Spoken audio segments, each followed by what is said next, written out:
Oh, yeah. You guys know what day it is. It's Wednesday, which means it's Ask Me Anything, which means we're going live to answer your questions. And we're trying to get some people on. But as usual, we're having some tech issues. But the questions you ask us, make sure they're not tech related. You can ask us any question about money, IBC, anything you want. Just no tech questions because we got no answers for you. But get those questions ready. Grab your cocktail so we can say cheers, and we'll be right back in a second.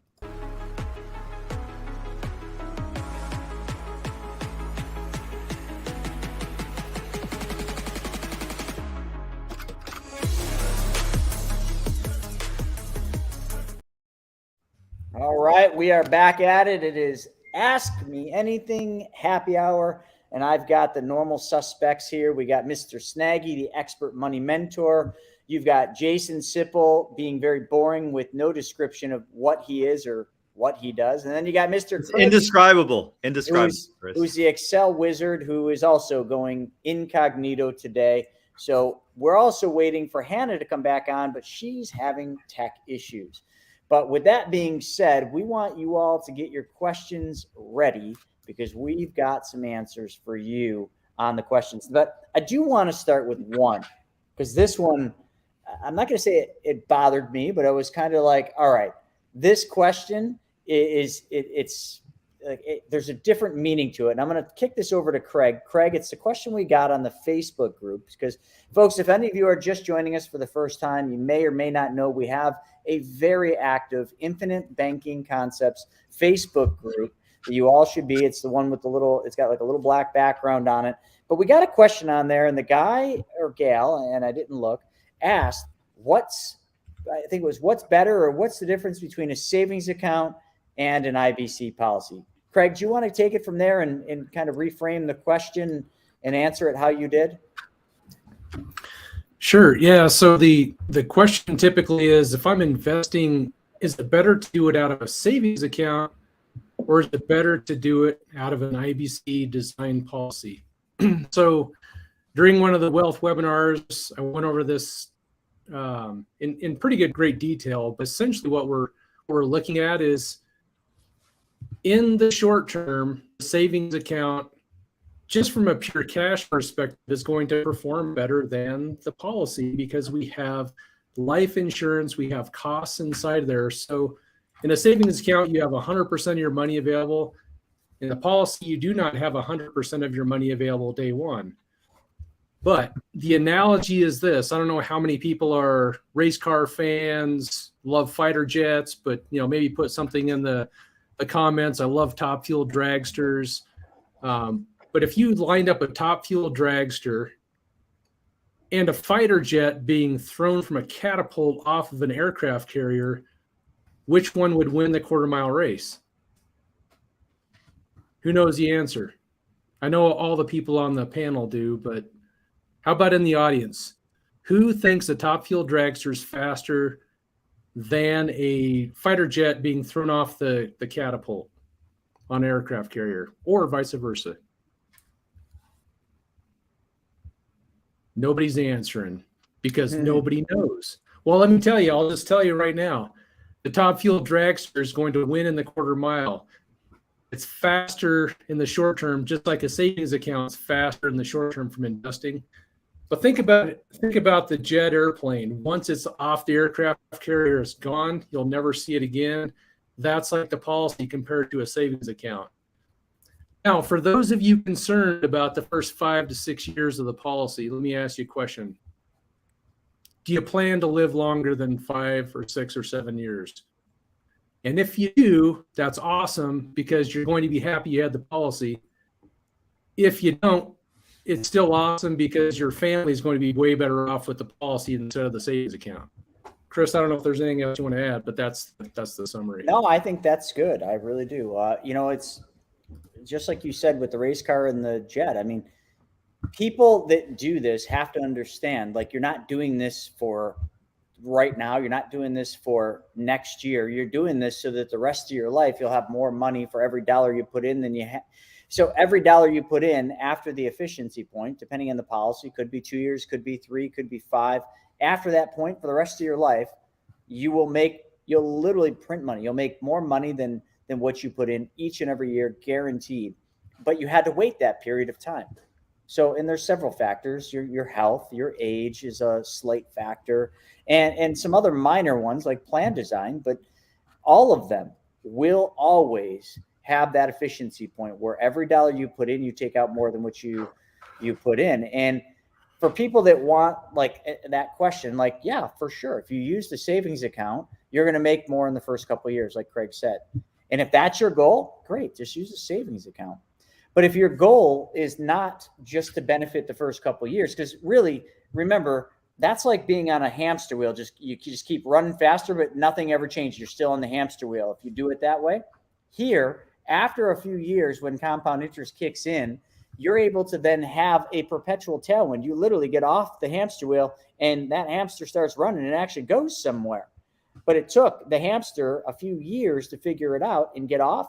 That's how you got to look at this. It's not a short-term vehicle. And we've said that a million times, but we still get these questions. So I just felt like that was a good one to get out of the way, because if you're a short-term thinker, don't do this.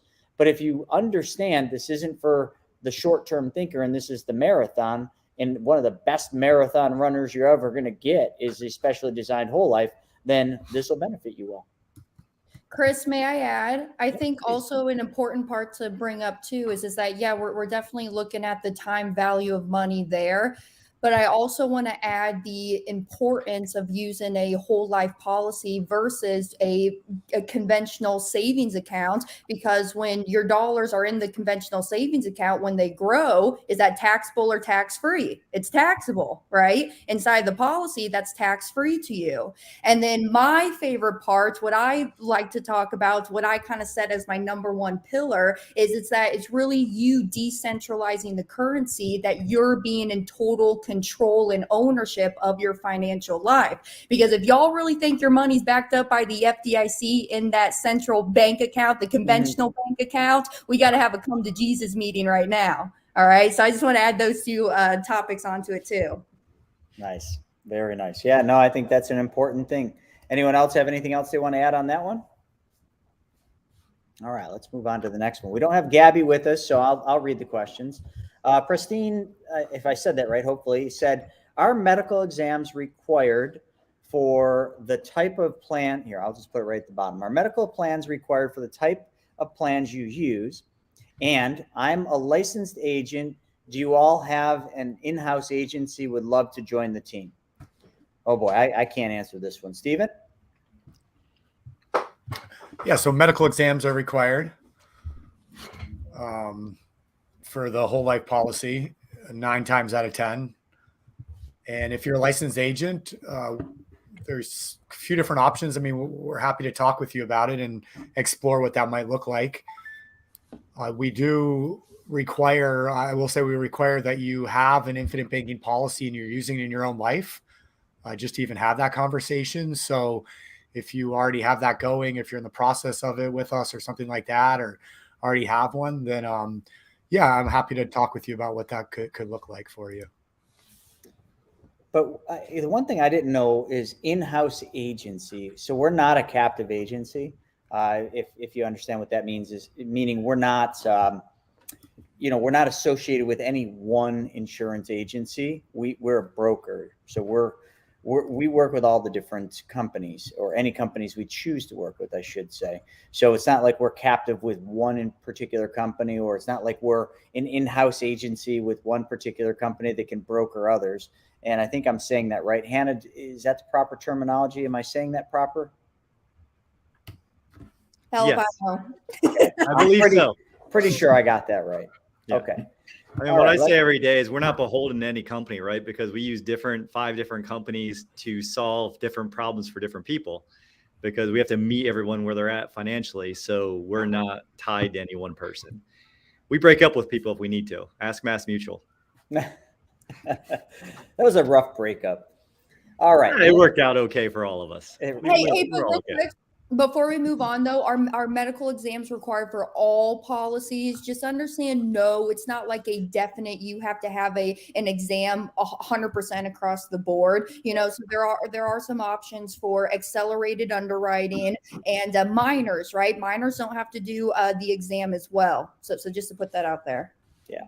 So great way to answer that. Lynn Green, what's up, Lynn? She's coming in from YouTube, said, I have a question. If Biden doesn't come to the table and work to fix the debt ceiling, we will not get a paycheck. Can we stop our policy payments for a couple months until we get paid again? I can answer it from the policy side, and then Chris, if you want Sure. to take it from like the economic climate side. Sure. But on the policy side, right?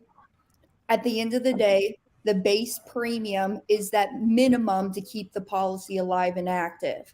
So you can always change modes of premium, right? So if you're doing an annual premium and you call me up, say, Hannah, I just do not have this annual right now. Well, hey, let's switch it to monthly. Can we do that? Right? So there's always options, changing mode of premium, reducing the premium down just to pay the base only. And then when cash flow allows, you can start paying back in up to that full premium, aka logistically paying back into that paid up additions rider. You could even use cash inside of your policy to help pay for premium, but we got to make that base premium at the end of the day, that minimum. Yeah. Yeah. Another thing, Lynn, that I've seen happen, and I don't know how old your policy is, but I remember back during 2008. Now I know this is different, but really the policies don't work any different from then till now. I mean, although they're designed way better by us today. In 2008, we had this happen a lot. A lot of people couldn't make their premium payments. So what we would do sometimes is if the client had the policy for a few years, they had some cash value built up, we could basically use the cash value to pay the premiums during that time. You could even maybe use dividends, accumulated dividends to pay the premiums. There's lots of options, but I like Hannah's the best. You just reduce it down to a level. But from an economic standpoint, I can't, I mean, this is literally just political gridlock. I mean, we should all be used to this shit by now. It just seems to be a repeating theme. It's like this side versus that side. They just cannot agree on anything. And I don't think it's nothing that's going on with the debt ceiling is beneficial to the citizens of this country. It's literally just a political, stupid game they're playing. And I don't think we'll get to the point where it shuts down. And if it does, like it has in the past, it'd probably only be like a week, maybe a few days to a week, because obviously the severity of that is pretty bad. It's not so much that employees don't get paid. It's that the debts to other countries don't get paid. And right now, I don't think it's a freaking good idea not to pay China interest on their bonds. I'm just saying, doesn't seem like that would really be very good right now.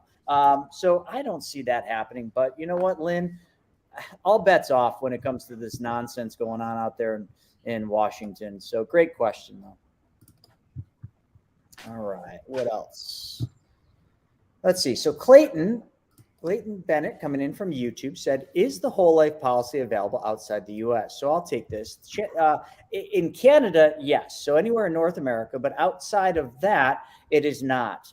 We have searched most countries and most areas to see if this is available, and I've not found one. I've had people from UK, I've had people from Australia and New Zealand, all over trying to see, and we've had them ask agents and people in the industry there, and it just doesn't exist. But that doesn't mean you can't do what we teach, because the infinite banking concept, the process that really matters, can be used. And I was so passionate about what I just said there that I did a YouTube video all about that, how to use IBC outside of North America or something like that. If someone can find the video, we'll put it in the chat.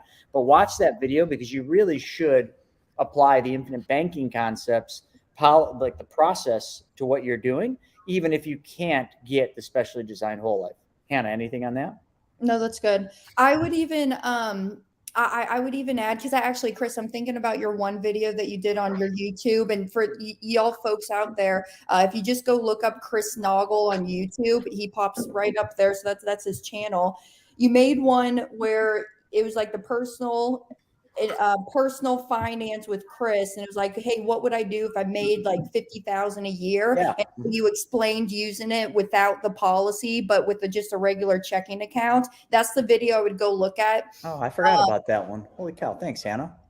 And then for do you is it available outside of the US? So just FYI to you folks who are living here in the States or Canada, but maybe you are originally from Spain or elsewhere.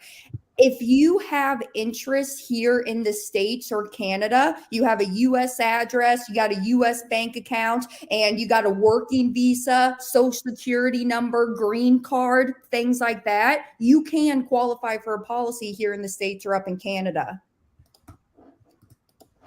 Here, I want to put that video you just mentioned. That's Grow Your 500,000, I believe.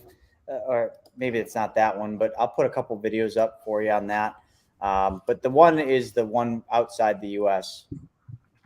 So let's see. And Chris is just teaching the principles, right? That's all you're doing. You're teaching the principles of banking. How do you move the money? How do you respect yourself? How do you pay yourself first versus paying? Like, we're all okay. Like, the craziest thing, we all have the conversations all the time on our calls. The craziest thing is when people are okay, like, hey, I'm about done paying this car payment of $650 a month.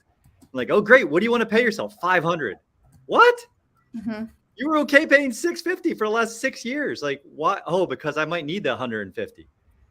Right? It's like, it's getting past that block. If you have that block, you got to do some work. So maybe you set it up to you pay yourself. Like Craig does this with some of the people he talks to. I did this twice this week already. Where it's like, hey, here's a challenge if you want to take it on. You don't have to. But respect yourself. Pay yourself $833 a month. Pay yourself $1,000 a month, and report back to me. It's the 10th of May. Let me know the 10th of June. Did you pay yourself? And use me as an accountability buddy. Just send me a message. And when you've paid yourself for a few months, then you know you're ready to see if you can get approved for the good stuff. Mm-hmm. You got to start practicing. Act as if today. Awesome. So Clayton, I did actually, because Jason and Hannah did me a solid and, talked a little bit. I did find that video and I just posted it there. So that's the one outside of North America. And it's kind of funny, Hannah had an epiphany when you said that about that video. I do so many YouTube videos, one every day, that I literally forget what videos I do. Maybe it's early stages of dementia, or maybe it's just, that's a lot of freaking content. So enjoy it, folks. But I do have one request, although we don't charge for you to watch my videos and learn my courses and do all that, because a lot of people out there charging for it. I do charge you to click the subscribe button. That is a don't pass go kind of moment. Like, do not go to my YouTube page and not subscribe. That's my only requirement. So please smash the button. Smash the button. Smash it. it. You'll be alerted every time I put a new video out. Great job, Jason. It's fun. All right. My kid Connor watches so many YouTube videos where it's always like, smash the button, smash it here. So a little bit more of that, Chris. You need a little bit more. Love it. All right. So let's see. Jonathan's got some questions. So let's hit Jonathan's questions. He said, coming in from YouTube, I can't type out my whole question, so it's going to come in a few message. That's okay. One of my thoughts I had with looking at the volatility of the stock market these days, and I always see these ads for 4.0, and then we'll go to the next one, or 4.5% savings accounts as an alternative to investing. Any thoughts on pulling spare money I have in my policy to put in one of those savings accounts, doing both and save for growth? Let's see. I just want to make sure I got a good answer. Here's the last part. Net, I would be beating inflation, and that is acceptable to the money I've been, looking to do with this. Jonathan, first off, I would never suggest doing that. And here's why. Although that seems like a solid strategy today, by taking a loan from your policy and putting it in one of these high interest rate savings accounts, that is a very temporary and dangerous position to put yourself in, because first off, you're taking it out and putting it in, by all intents and purposes, a low interest rate account that will change. It's variable. And now that we kind of are starting to see that the Fed might pause rate hikes after the next one, they might do it next time, but they're probably going to pause it after that. The next phase after that is more than likely either, no changes to interest rates or a decrease in interest rates. If the recession does set in, which it will, you'll see banks start lowering interest rates very quickly. And you don't want to be caught in that vortex of taking a loan out, trying to get an interest rate, then banks switch it up and change it and reduce it. If you're looking for safety of principal and you don't want to take any risk at all, might I suggest treasury bonds. 2-year treasury bonds pay more than any of those high yield savings accounts. So go out and get yourself either an ETF that buys just 2-year treasury bonds because you'll get the good yield, or what I do, I buy 10 and 30-year treasury bonds, or an ETF that basically gets access to 20+ year treasury bonds. I'm getting a good yield right now, but what I'm really getting is I'm buying low and I will sell high when interest rates go back down the other side. That is your best play, Jonathan. I don't think for your strategy, anything else would be better than that. You're going to get a much better yield, guaranteed by the full faith and credit of the U.S. government. The yields are more stable than they would be in one of those high interest rate savings accounts. The liquidity is there because treasury bonds are the most liquid investments you can put money into, and they're guaranteed or backed by the full faith and credit of the U.S. government. So try that, Jonathan, if your goal truly is just capital preservation and trying to pace inflation. That'd be a much better play. Anyone else want to comment? No, that's exactly what I was going to say. Treasury bonds. 100%. Do what Warren Buffett does. Yeah. I mean, we just talked about this, and me and Steven in WTF this morning. We were showing the portfolio, or how much holdings Warren Buffett has in short-term treasury bonds. It was absurd. How much was it, Steven? It was like billions. Like 100 billion, 101 billion. It was a stupid amount, almost an unfathomable. I'm not saying that right, but that number. And if you don't like what Warren says and what he's doing, then go over to Ray Dalio, because Ray Dalio in his portfolio, his all-weather portfolio, he's got over 50%. It's probably even higher today in treasury bonds. So the same thing I'm telling you this because that's what the insurance companies are buying. That's what Warren Buffett's buying. That's what Ray Dalio's buying. They're not buying high yield savings accounts, and I don't think you should either. So wait, Chris, so you're saying that if, poor people just did what the rich people did, that they'd be poor no more, right? Oh man, I knew a guy that said that once. Woo! I think his name's Warren, right? That's some cool WB? stuff right there. All right. I don't know if that's a real quote. That's probably not. Sounds good. Probably Brent just made it up and then slapped the photo of Warren on it. But hey, I'm going with it, man. I'm going with it. It works. It emphasizes the point. We got Andy with us. What's up, Andy, coming in from YouTube? He said, when you graduate and have one of these policies, and just for the record, folks, Andy's been around the campfire for a while. When he says graduate, he's not talking about college or high school. He's talking about the big graduation date where we go to heaven. So he said, when you graduate and have one of these policies, what is your best advice for structuring how your beneficiaries receive the money? Because it's going to get paid out one lump sum tax free to them. I mean, that's how the death benefit's going to get paid out. I can tell you over here, my family, we have the trust set up. So the death benefit's going to get paid into the name of the trust. And then, however mom and pops have it set up after that. Yeah, some of it too is going to depend on, are the beneficiaries minors? Because you can't have a beneficiary as a minor. So is the money allocated for them? Then you might want to do a trust type of a structure. Living trust, irrevocable, there's millions of them out there, right? But if it's a named beneficiary and it's an adult, they can just, send it right to them, right? Mm-hmm. Absolutely.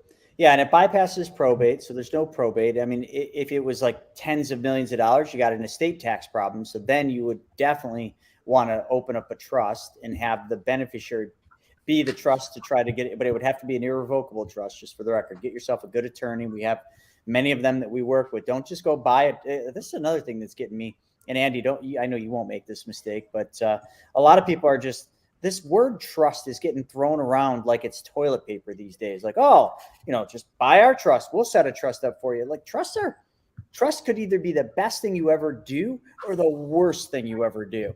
Because a trust really, I get people all the time asking me, who can we call to set up a trust? And I'm like, stop. No one, until you can tell me specifically what you want the trust to do and what problem you're solving. So Andy, I'll give you an example. I love what Hannah said. I do the same thing. All my beneficiaries are trusts. But just the reason for that is, let's just say, like I'll pick on my daughter, right? So my beneficiary is the trust. When I graduate, I want a set of rules for my daughter. You know, in the Rocket, this is straight out of Rockefeller playbook. I don't want my daughter to get $10 million. Let's just hypothetically say that's what my death benefit's worth. You know, if me and Larissa die, you know, in a car crash and Vivi outlives us, and, you know, she's a 18-year-old child or a 21-year-old child, and she just gets $10 million, what do you think she's going to have? Nothing. Well, my daughter might, but most kids, you know, probably nothing. They'd spend it all, like the Vanderbilts. But if it goes into a trust with a set of rules, and those rules are the 6 laws of wealth, and they have to follow the infinite banking concepts process, and, you know, all these things, and you could set that up. You can literally have a voice from the grave, if that's a proper way to say it, and you can dictate how that money stays in the family, how it gets used. You can get as crazy as you want, but that would be the way and the reason to do a trust versus just having a beneficiary pass directly. Control beyond the grave. There's also a difference. I see a comment from Lynn that says they're not told to put their insurance policy into the trust. So there's different structures, right? Some trusts, it's okay to put your policy in, some you wouldn't want to. But even if you had a living trust, that can be the beneficiary. So you're making decisions from the grave, if you will. But so there's different structures. Some of them may hold the policy, some of them may be the beneficiary. So that just is a depends question. Exactly. Yeah, you really just gotta get with an attorney and specify what your needs and goals are, or ask us, and we'll give you some people that we, you know really understand trust, but you got to tell us what it is you want the trust to do first. John Rod 63 from YouTube said, someone asked me, what if the mutual insurance company goes under? Wouldn't it despond on the policyholders? Correct. Thanks in advance. Oh, I got to take this one. First off, go back in history and please find me some mutually owned insurance companies that have gone bankrupt where the policyholders had any effect at all. You can't find one. First off, like insurance companies, just like banks, they have insurances, but it's way better than FDIC.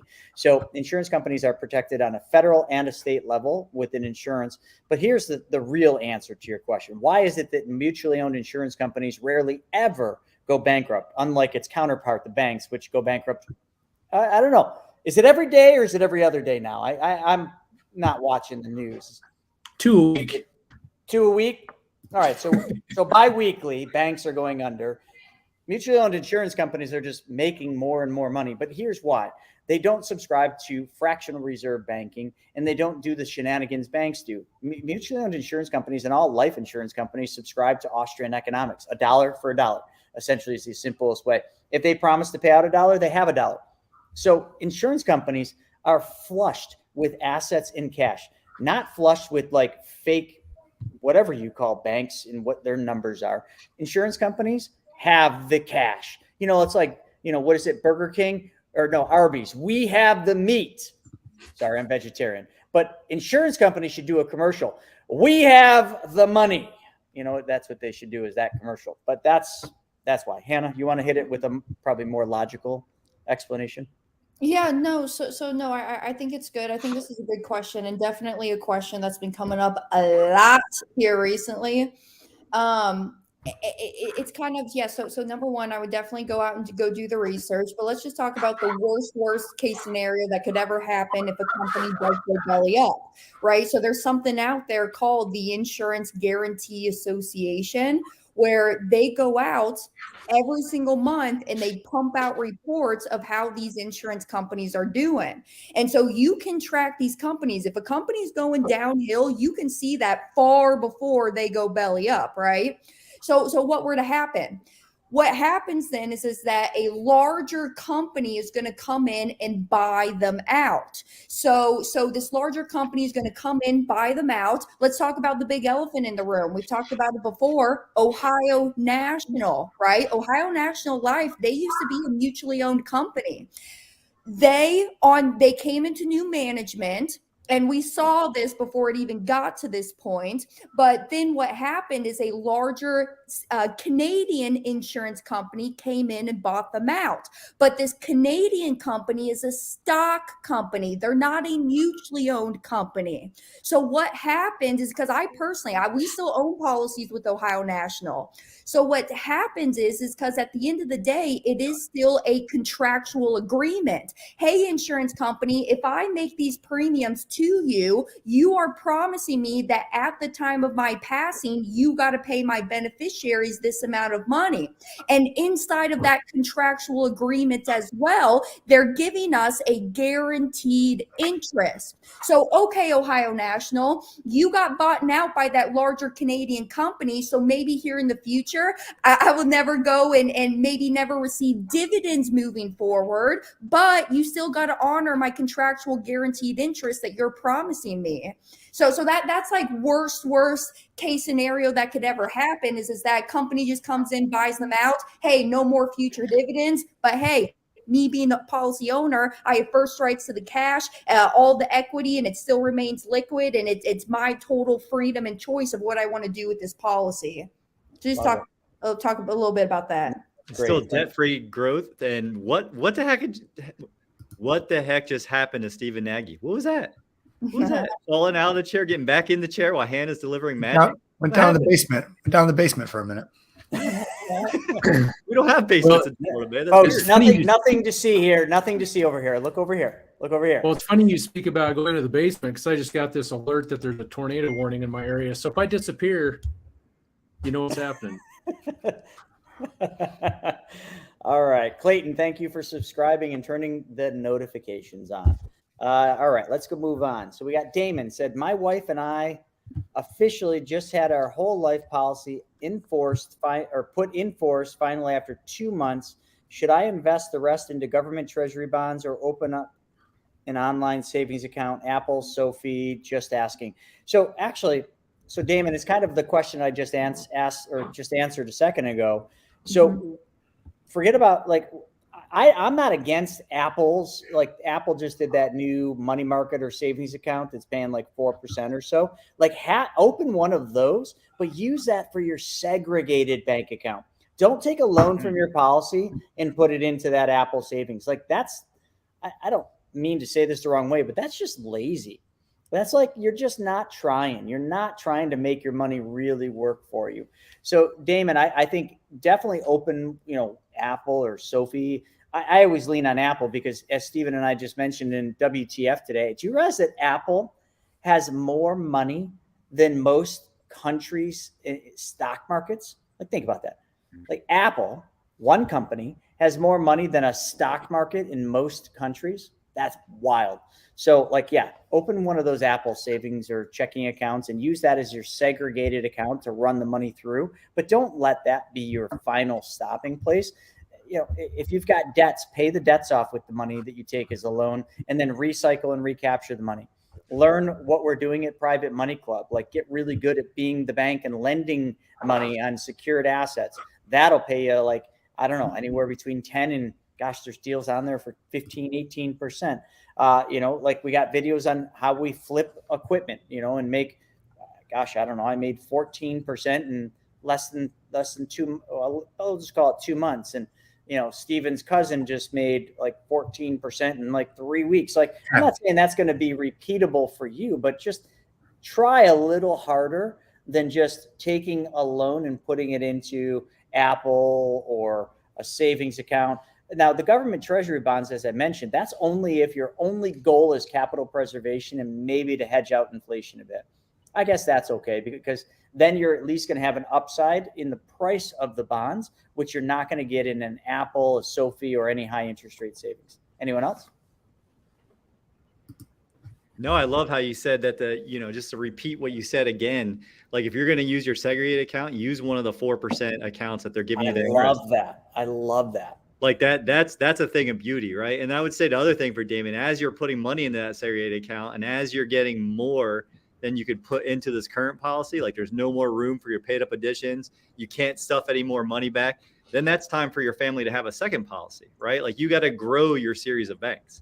You need your bank for Damon, then your bank for your wife, then if you have children, right? And just other insurable interests. Because if we're thinking long-term, as Chris said 10 minutes ago, we're really thinking about the future. We're really thinking down the road. Like, how do we change our family's legacy? How do we take back control of the banking function in its entirety? One policy is not going to do that. I mean, you have to be a really big policy to do that, but most likely it's going to be more than one. All right. I got a question. Go ahead.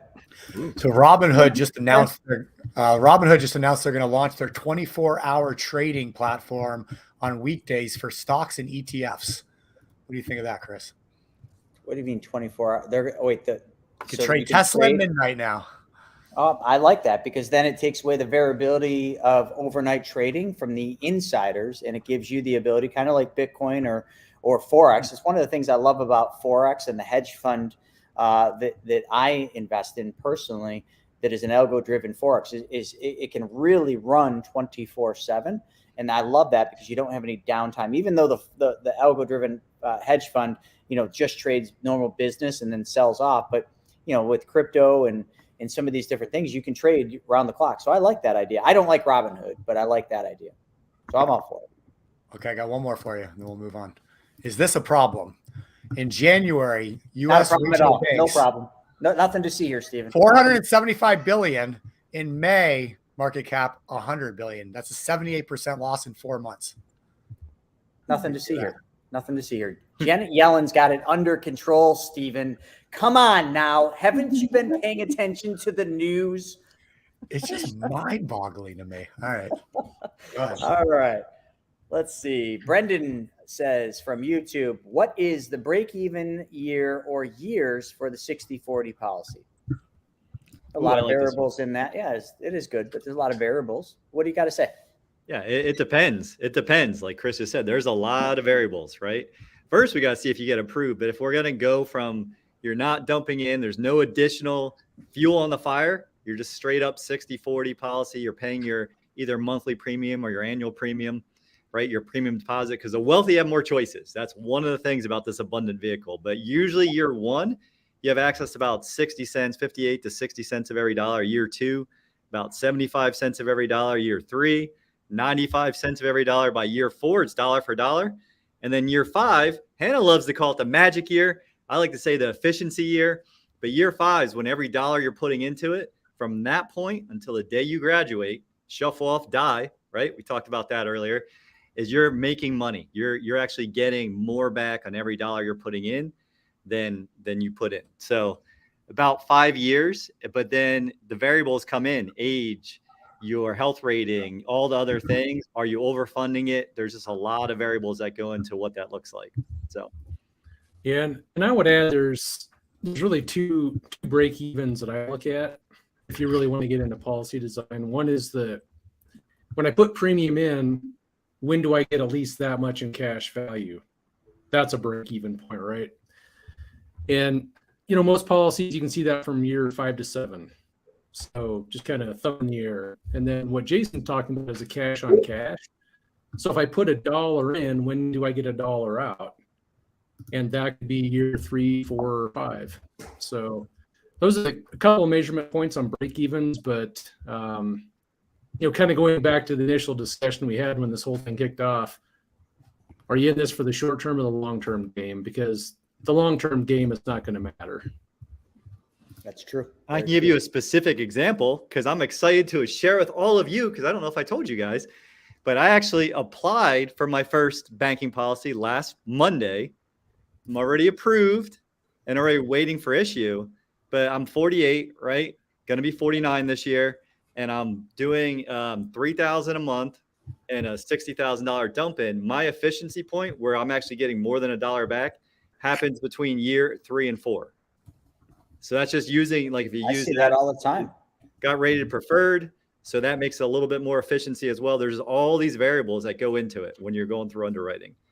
But that is, a multiple phase announcement right there. So I've already got the whole plan and how the SIPLs are recapturing tons of money we're paying to other people and then just building from there. So. Yeah. Awesome. Yeah, there's this Chris Naugle guy. Does anyone know him? Oh, there he is. How old are you, Chris? 4 or 5. 26. 26 years old. But I'm getting up there, man. I'm getting up there. Yeah, you did a bunch of policy designs recently for your new video, right? Yeah. I made myself older there, though. I made myself 45. I don't know. I was just thinking into the future. Yeah, well, because I think You are looking pretty refreshed and young today, my friend. I don't know what you did different. The lighting's better or whatever, but you're looking like you got some rest this week. Yeah.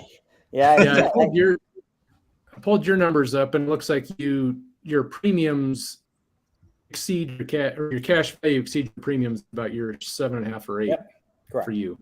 That's right. So yeah, old men, takes a little longer. Yep. I wouldn't call you and shameless plug. Like, listen, I said this on Wealth Webinar, and maybe you're a WTF. I can't remember. We do so many shows on Wednesdays. I created a video for YouTube that should be hitting next week. That is probably the most controversial YouTube video that I've ever created. So controversial that I had to have my attorney do a legal disclaimer just for the video. And it's super cool because what I did is I did a video not based on today, but I did a video reporting from 2025, May 1st, 2025 to be specific. And what I do is I literally try to articulate going back to 2020, 2021, 2022, when Stephen and I are warning everybody of what's happening, what's coming, how to get prepared, what to do, how to do it. And then 2025, I'm talking about the devastation that's happening. And, those that took our advice, this is an opportunity, and those that didn't are facing severe issues and major financial destruction. So I'm just doing that because, just like a movie preview, this is a good one. It's really good. Some of you will laugh. Some of you will probably hate me for what I say. Doesn't matter. I've got a legal disclaimer in the video, so I've protected myself. But I think all of you should at least watch it, because I feel like some people hear what we're saying, but they don't listen and act on what we're saying. And if it was framed up as in somebody was speaking from the future at you saying, oh my God, you need to do these things, you might actually take action now instead of waiting until it happens. So enjoy the video, folks. Make sure you give me that subscribe and that like. And anyway, on to the next. Chris from the future. I like it. That's just creative all on its own. Dude, it's intense. That's are you modern day Chris, or did you age yourself? Just watch it. It's pretty freaking deep. I don't know what happened, but I literally got really into it. It'd be like a character in a movie, like getting so into the role, like Matthew McConaughey, how he literally becomes the role so much that sometimes it affects his family life. Like, that's kind of what happened there. But anyway, moving on. Damon said he was a dragon slayer and decided that he was going to run barefoot in the desert every day. That one, right? Yeah. I mean, just read the book and any of the movies that he was in and how deep he got it. Same thing with Will Smith. But Damon said, Warren Buffett said short term is 6, 9, 2 year, and 10 year. Not quite sure with the 6 and the 9, maybe months. But if Warren Buffett is saying that short term is 6 months all the way to 10 years, well, Warren's got to narrow that focus down a little bit. But Warren Buffett is a long-term trader. But Warren Buffett also, I always tell people, be very careful about taking advice from Warren about long-term investing, because he has the ability to weather massive storms. You do not. And just always remember that, because if you play his game, you're probably not going to win like he's going to win. He can win because he's got stockpiles of cash and cash and cash, now treasury bonds, that will carry him through any market volatility where the average person could not. I'm going to sneak out of here a few minutes early today. Great to see everybody. All right. We're going to miss you. See you next week. I'll be in Cleveland tomorrow night at the Greater Cleveland area RIA speaking. So come out and see me if you're in the Cleveland area. Otherwise, see you guys next week. Thanks. Safe travels. Holy cow. Where does time go, folks? Where does time go? We're going to do rapid fire. So John Rod 63 YouTube said, where should the money you earn from your spread straight to the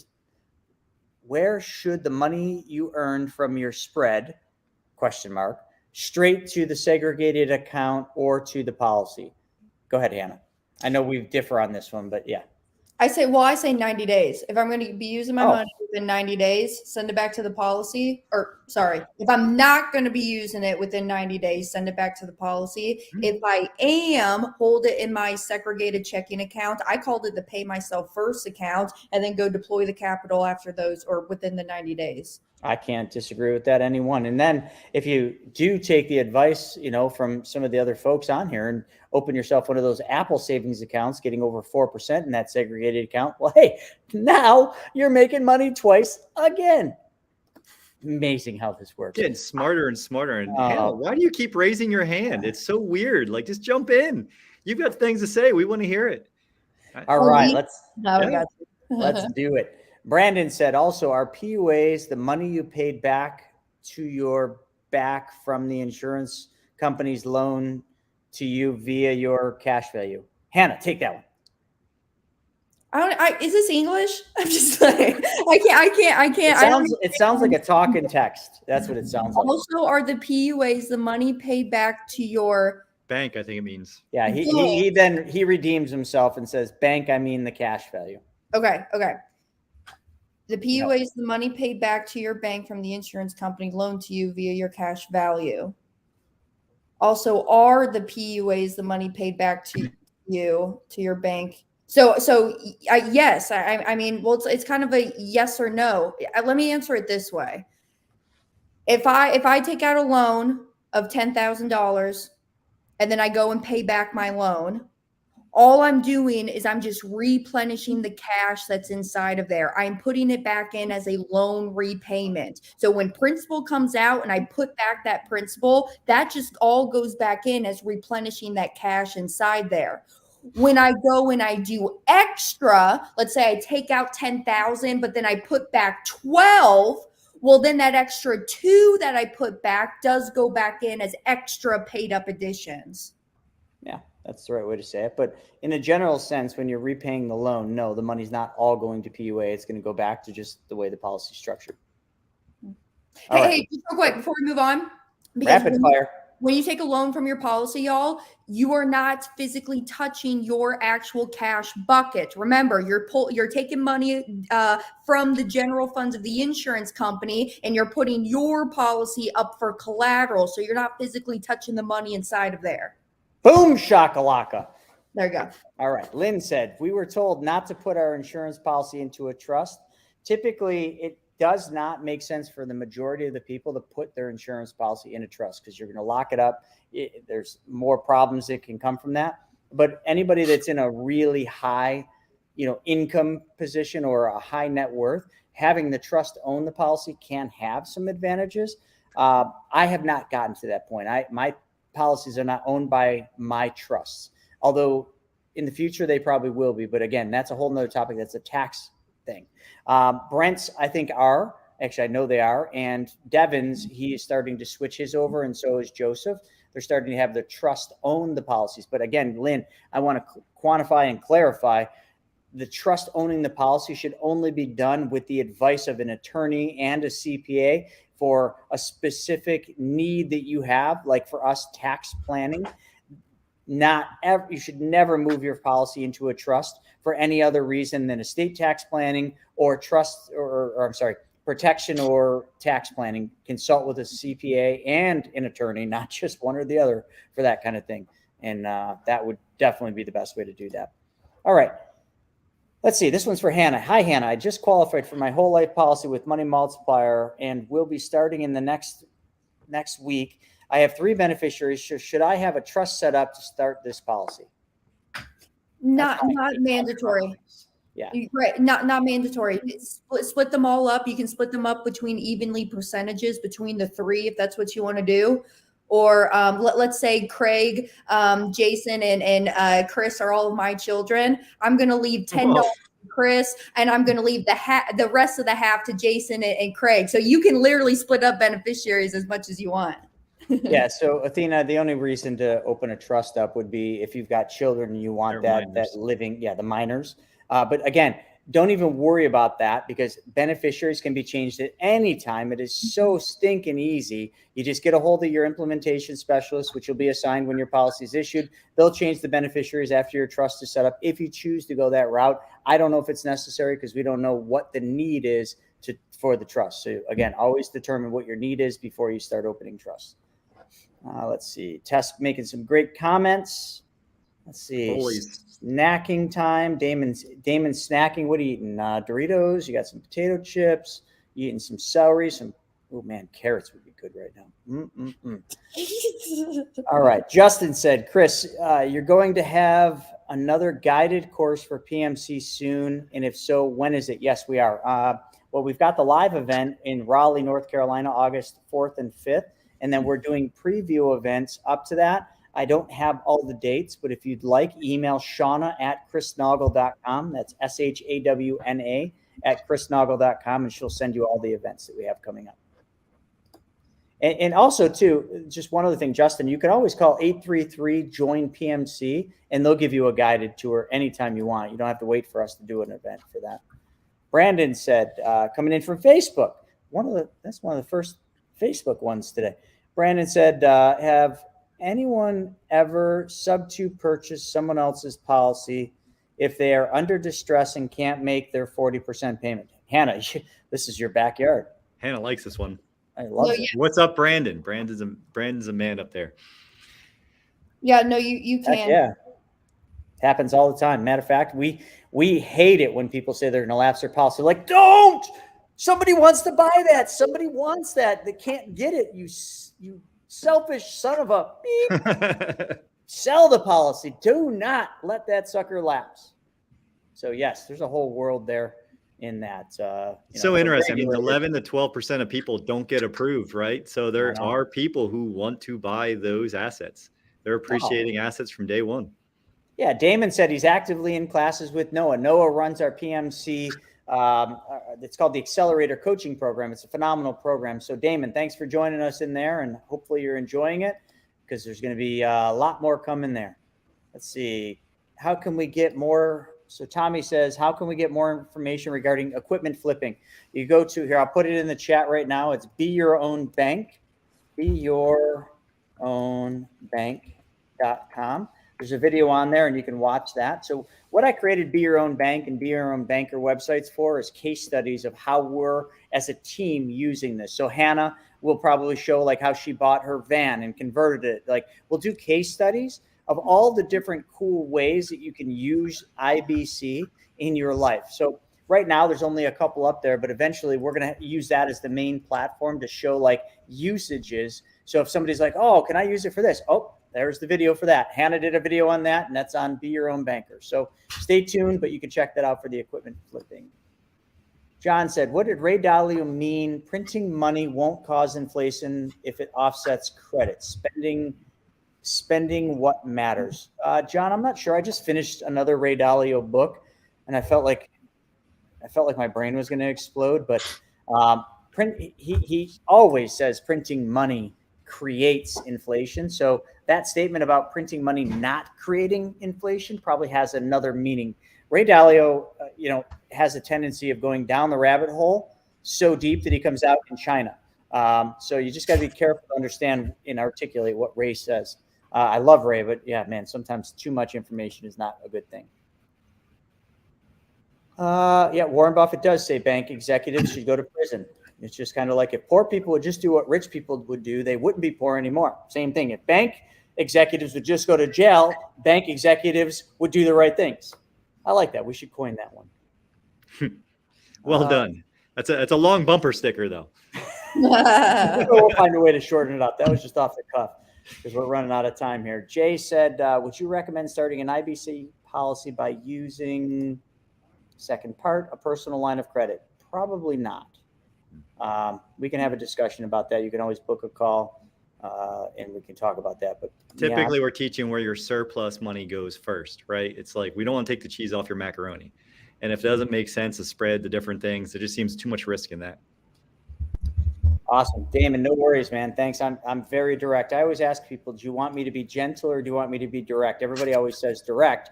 And then anyone that says gentle, I always tell them, okay, great. If we're ever at like a nice event and you got a bunch of spinach in your tooth, I'm just going to say, oh, you look so good today. And I'm going to let you go off and everybody's going to see that spinach. But you probably would have wished I would have just said, Chris, why didn't you tell me I had spinach? Well, you told me you wanted me to be gentle. You want me to be direct? I'll be like, dude, you got this giant booger hanging out of your nose. You might want to go tend to that right now. That's me being direct. So you got to pick and choose which way you want me to handle things. All right. What else do we got? Let's see. Did a guided tour a couple of months ago. This is Tess. Got a guided tour a couple of months ago. I was curious. It was great. You can always learn something new.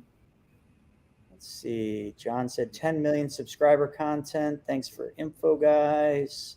Holy cow, we got great questions. Just trying to get to the good ones. Derek said, oh, no, he's just answering somebody else's. Dexter. Hey, what's up, Dexter? Getting a policy for my grandson. His parents are not married. Dad, my son, has a policy which death benefit is $250,000. Mom has a separate term policy for $1 million.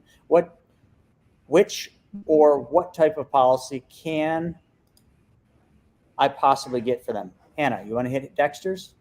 Up to 500,000. Now, little asterisks, okay, Dexter, we got to talk because companies have changed some of their guidelines here, but normally it's half of the greater parent insured. So if mom's got $1 million, child can have 500,000 because she's the greater. Perfect. Antonio said, if you were in a position to buy a distressed policy, how would it be priced? What value would make sense? And would you be able to assist with these deals? I say 10% over the surrender value. That's great. I think that's fair.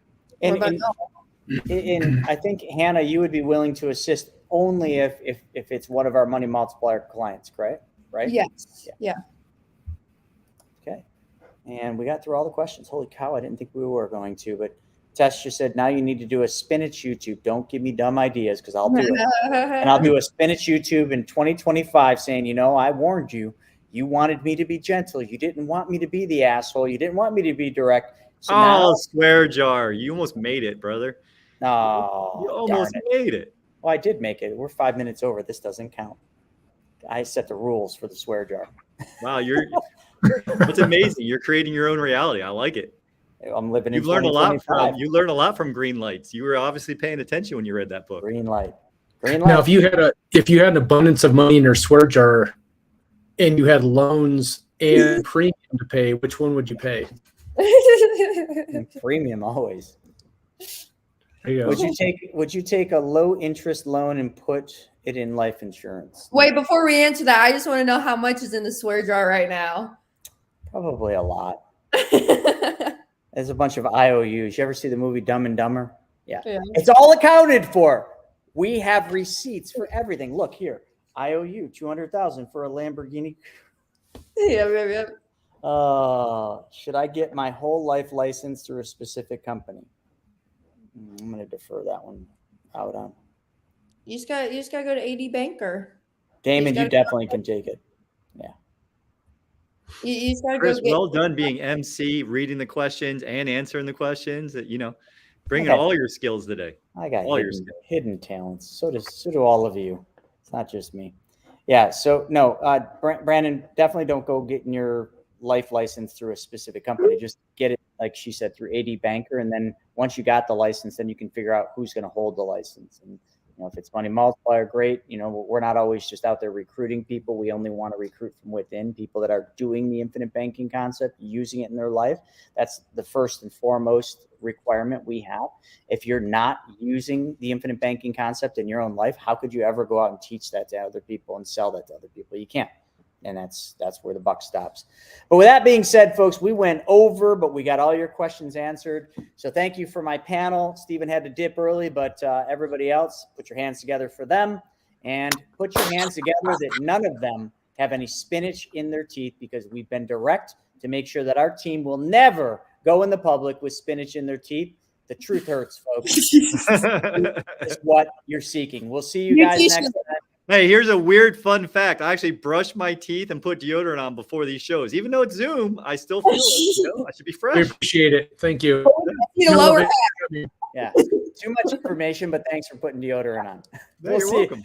We'll see everybody next time. Bye now.